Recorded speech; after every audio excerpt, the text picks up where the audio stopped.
Hi, I'm Kristine Weber, and welcome to 7 Great Reasons to Teach Chair Yoga.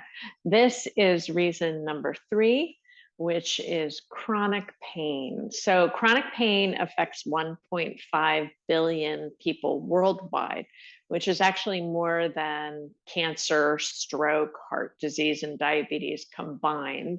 It has driven what's known as the opioid crisis, particularly in the United States, and including all of the many deaths that we've seen of people overdosing on pain medication. So part of the problem with chronic pain is that it's widely misunderstood.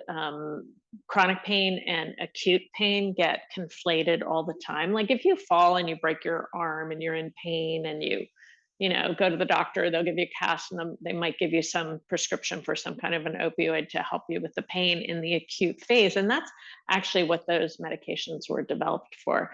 Unfortunately, there's been a misunderstanding, and we see the use of those medications in incidents of chronic pain. And not only are they ineffective for many people, they also can even make chronic pain worse. So chronic pain is a really difficult problem that involves not just tissue damage, but also things like, do you feel love and support in your life? Do you feel like you have somebody to talk to?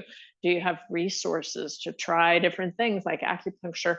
There's so many different reasons why people get chronic pain, but what we do know is that chronic pain is a very complicated biopsychosocial spiritual problem.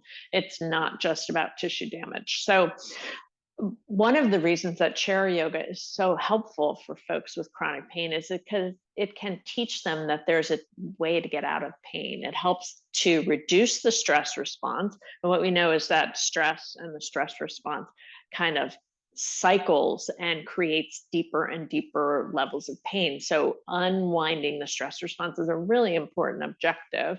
And then the other thing that's so great about chair yoga is that it teaches people to not hyper focus on the pain, but that there are other parts of their body that don't have pain and that feel okay. And this starts to rewire the messages of chronic pain.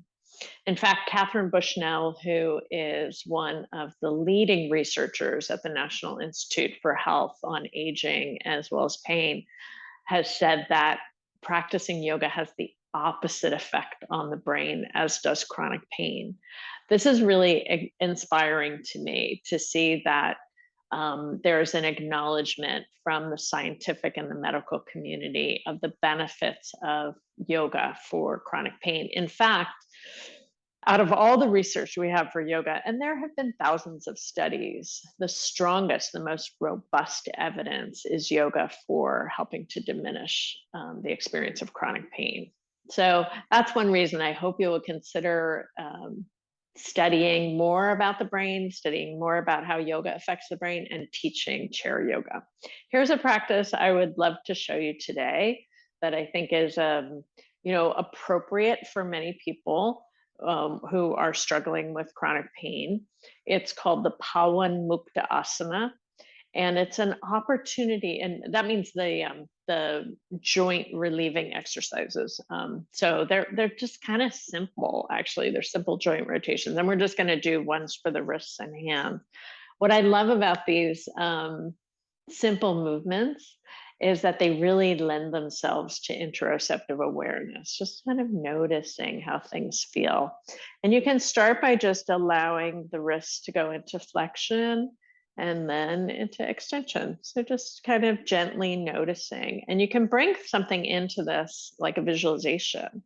For example, I'm going to use the flexion part to push something forward, maybe like a wave of water, and then release it back. So I can let my hands feel like they're fluidly moving through water. That could be really a lovely visualization for the hands, kind of pushing the waves and pulling the waves, if you like. So there's sort of a viscous feeling.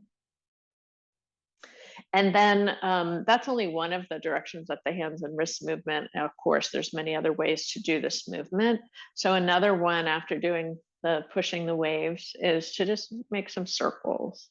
And you could do this one as sort of thinking, that I'm stirring the pot, or I'm stirring the waves, if you like.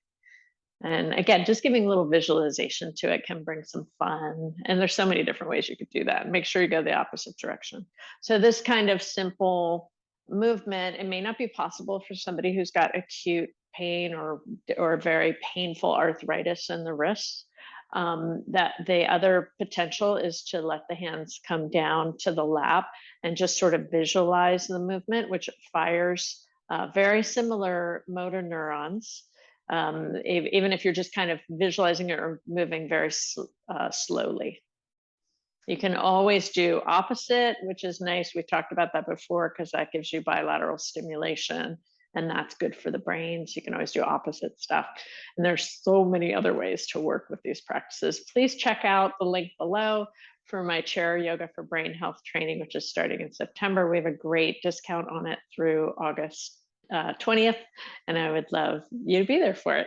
I'll see you tomorrow for my next video on 7 great reasons for teaching chair yoga. Thanks for being here.